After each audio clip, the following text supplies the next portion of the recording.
How's it going, YouTube? I'm Tyler and welcome back to another Fischler Moto video.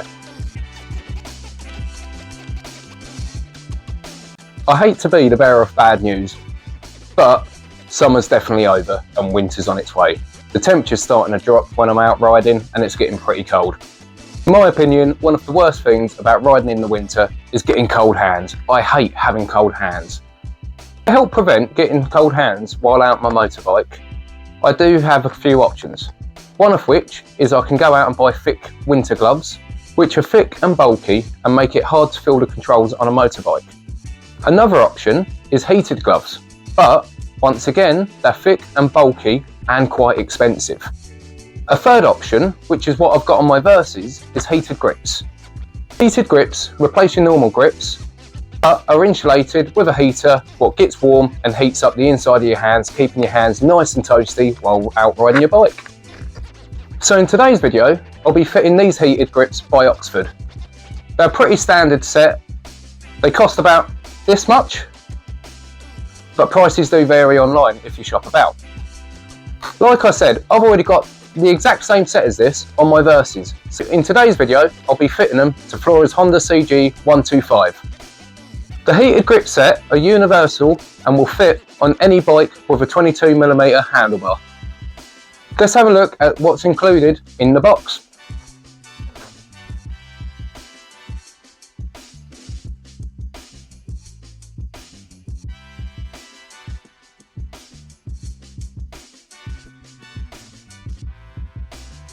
This is your controller, these are your two grips,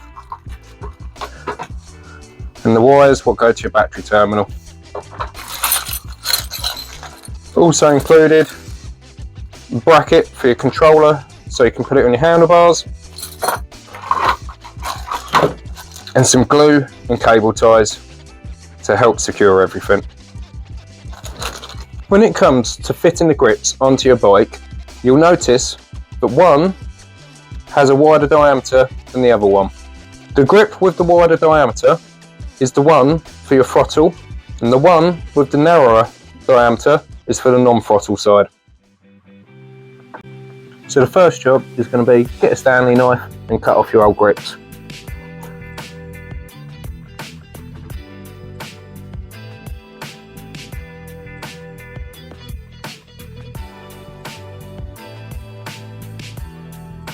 With the old grips off, use some solvent to clean off any old glue and rubber left over on the throttle or handlebar from the old grips.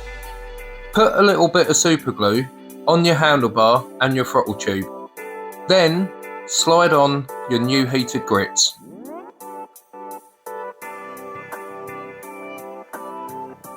The throttle side took a lot more effort than the other side, but they're both on.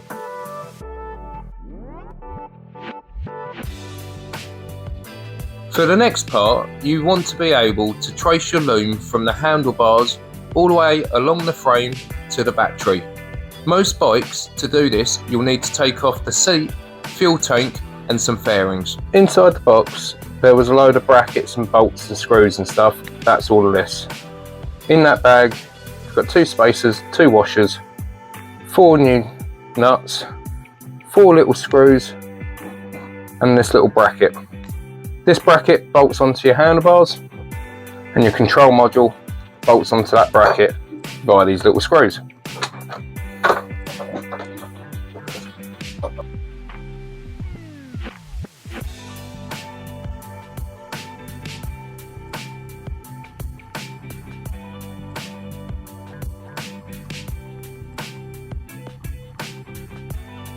Now let's go put this on the bike.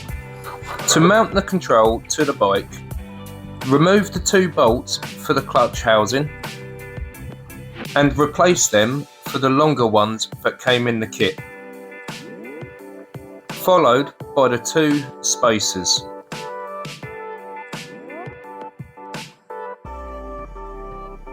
And now you can put the clutch housing back together with the control panel attached to the front of it.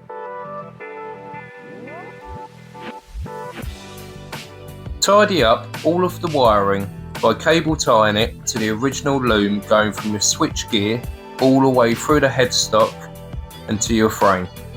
To check that no cables are tight or snagging and everything moves freely, while you're doing this, keep moving your handlebars from side to side. There's 3 plugs coming off of the control panel. 2 are for the grips and the odd one out is for the power lead. Plug the grips into the control panel loom and then tidy up any excess wires.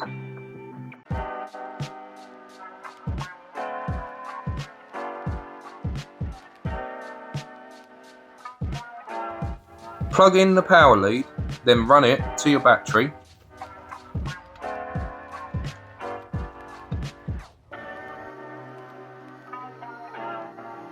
Connect red to positive and the black to negative. Then once you've done that, tidy up any last excess wiring. I'll put the bike back together. Just going to turn the ignition on and turn it up through its power modes all the way up to hot full control, highest temperature, and see if the grips get warm.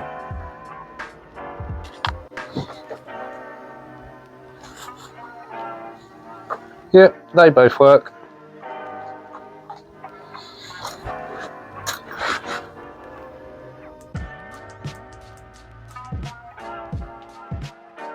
Now I know that it's all good and everything works, I can put the bike back together again.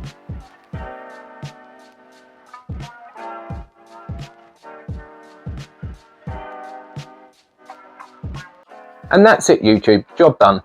Oxford heated grips fitted to Flora's Honda CG125. Overall, it's a really simple and easy job and should take the average person about half an hour with some simple and basic tools. For less than £100, I think it's a really good add-on aftermarket option to any bike which is going to be ridden throughout the winter. Like I said, my least favourite thing about riding in winter is getting cold hands. I really like them on my Kawasaki Versys, but let's go speak to Flora and see what she thinks of them. So you've had the grips fitted on your bike for about a week now. How are you finding them? I really like them. Really nice and toasty, keeping my hands warm. How are you finding the chunkiness of them? That is the only thing I'd sort of mention, is if you're someone like me with quite small hands, they are noticeably bigger than my standard grips, but definitely able to get used to it. It's not hindering my use of them. So I think it's well worth it. Something to bear in mind if you have got smaller hands, but Oxford do other slimline heated grips, which do cost a bit more money.